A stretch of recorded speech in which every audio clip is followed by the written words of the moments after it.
Iya, startup di ujung tanduk. Beberapa waktu terakhir sih disebut terjadi bubble burst. Sebuah fenomena yang saat ini ramai dikaitkan dengan PHK massal startup. Seperti yang diketahui, gelombang pemutusan hubungan kerja atau PHK sedang terjadi di industri perusahaan rintisan. Apakah separah itu? Berapa banyak yang di PHK dan apa alasan sesungguhnya? Selengkapnya akan kita bahas dalam zaman serba sulit startup di ujung tanduk. Kita lihat slide yang pertama. Ya, bubble burst. Bubble burst sendiri merupakan kejadian luar biasa yang pernah menghebohkan industri internet pada tahun 90-an. Kejadian ini dikenal juga dengan istilah dot-com bubble. Jadi pertumbuhan internet yang pesat membuat banyak bursa saham di negara-negara industri ini naik tajam dari segi ekuitas. Artinya, industri berbasis internet dan bidang-bidang yang berkaitan mengalami pertumbuhan secepat kilat. Tapi sayangnya, fenomena ini nggak sebanding lurus ya dengan kesuksesan perusahaan-perusahaan startup digital. Banyak perusahaan yang sebelumnya sukses dengan cepat kemudian hilang setelah bersinar. Sementara kalau dilihat dari pengertian bubble merupakan gelembung begitu ya atau siklus ekonomi yang ditandai dengan naiknya nilai pasar dengan cepat terutama pada harga aset. Adapun aset tersebut diperdagangkan pada harga atau kisaran harga yang melebihi nilai intrinsik dari aset itu sendiri. Artinya bubble burst ini terjadi ketika harga barang naik jauh di atas nilai real barang tersebut. Nah, peristiwa ini seringkali dikaitkan dengan adanya perubahan pelaku investor. Inflasi yang cepat ini juga diikuti oleh penurunan nilai yang cepat atau kontraksi sehingga disebutlah sebagai ledakan atau bubble burst. Lagi-lagi ini fenomena ya gelembung pasar dan ekuitas ekonomi semacam ini menyebabkan sumber daya berubah ke wilayah yang pertumbuhan ekonominya lebih cepat. Tapi meski begitu, penyebab terjadinya fenomena tersebut memang secara menyeluruh begitu ya, pastinya masih diperdebatkan oleh para ekonom. Lalu apa kaitannya bubble burst dengan PHK karyawan startup? Kita akan ke slide berikutnya.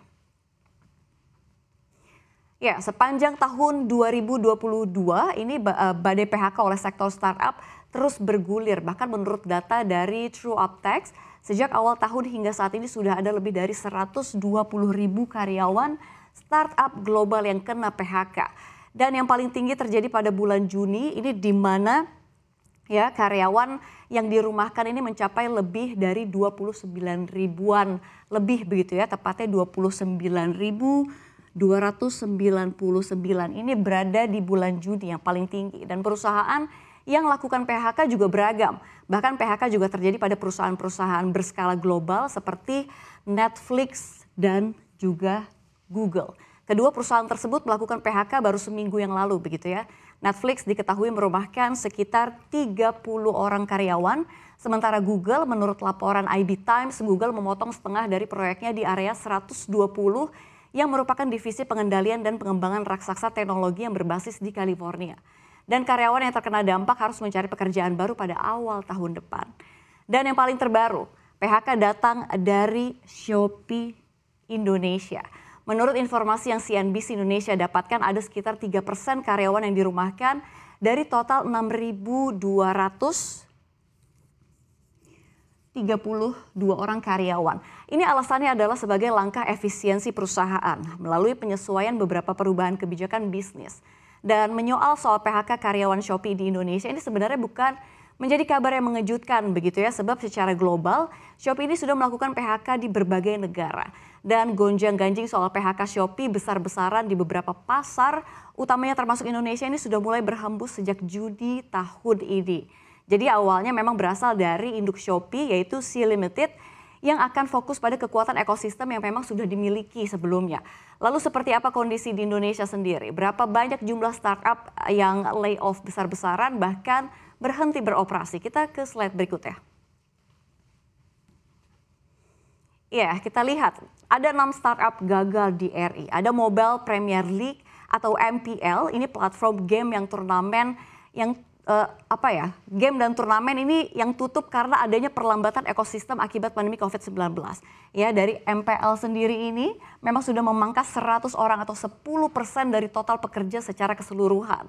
Lalu ada Stoko.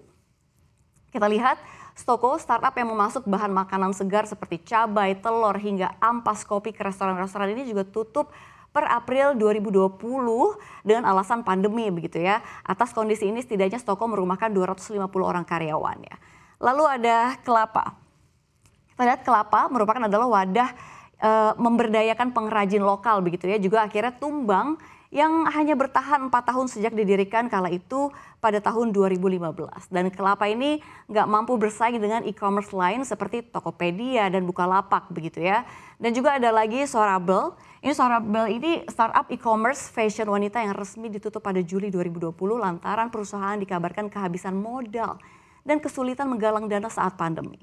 Berikutnya ada Beres.id ya, anak perusahaan dari startup asal Malaysia, Kaudim, yang merupakan startup penyedia jasa yang menghubungkan konsumen dengan penyedia jasa servis rumah tangga hingga pekerjaan konstruksi. Ini resmi menghentikan seluruh operasi layanannya per 1 Juli 2022. Jadi belum lama ini begitu ya. Dan perusahaan mengatakan kebijakan lockdown yang diterapkan pemerintah setempat membuat industri layanan rumah tangga berhenti total. Dan kondisi ini pun semakin memperburuk akibat inflasi dan kenaikan biaya-biaya operasional. Dan yang terakhir ada lagi Airy Rooms ya, yang kita ketahui begitu ya, menghentikan operasional bisnis hotel agregator pada 31 Mei 2020 silam dengan alasan mempertimbangkan kondisi pasar yang hampir tumbang akibat COVID-19. Ya, itu tadi beberapa perusahaan startup yang harus gulung tikar atas dasar pertimbangan yang berbeda-beda memang. Tapi nyatanya ada sederet lagi penyebab startup bangkrut dan anjloknya pendanaan dari para investor. Kita lihat slide berikutnya. Ya, banyak startup yang ternyata nggak mampu bertahan sampai beberapa di antaranya akhirnya harus menutup operasional perusahaannya. Kata juru bicara Kementerian Kominfo begitu ya, Dedi Permadi, ini mengatakan faktor dari kegagalan startup di Indonesia adalah karena adanya masalah manajerial. Jadi kayak seperti misalnya kurang pengalaman, visi yang kurang jelas dari si pendiri startup, serta kurangnya fokus saat menjalankan bisnis. Dan ada lagi juga faktor lain yang menjadi penggerak jalannya suatu bisnis, yaitu ada soal dana ya. Nggak ada dana, jadi bisnis nggak jalan atau kehabisan dana dan juga nggak ada kebutuhan pasar. Dan ada juga yang kami himpun tercatat ada kita lihat ya, tidak ada, jadi di tahun 2018 hingga tahun 2018 ada 118 startup ya. Dari 118 startup ada 38% yang tutup. Dan kalau kita lihat ini alasannya ya, yang bangkrut tidak adanya kebutuhan pasar sebesar 35%. Ada juga kalah bersaing. Ini 20%, model bisnis 19%, dan terhambatnya regulasi 18%, biaya 15%, tim operasional tidak tepat, produk, hubungan tim dan investor ini 7%, pivot bisnis. Ini artinya perputaran bisnis begitu ya. Ini 6% dan kurangnya minat. Dan kalau misalkan kita lihat dari penyebab startup bangkrut ini memang mayoritas didominasi oleh tidak adanya kebutuhan pasar. Dan kalau misalkan kita lihat begitu ya, ada 10% juga startup yang gagal karena produknya juga salah dan ada juga tidak keharmonisan antara tim dan investor. Jadi memang ada visi misi yang berbeda. Dan kalau kita lihat modal Ventura begitu ya, si pemodal dari si startup ini kita lihat pada Januari hingga Maret 2022 ini nilainya 142,2 miliar rupiah. Dan kalau terkait dengan modal Ventura begitu ya, pendanaan Ventura terrealisasi sebesar ini begitu ya daripada Januari hingga Maret 2022 dan jumlah ini anjlok 20%, 20,71% tepatnya dan dibandingkan pada kuartal sebelumnya. Ya.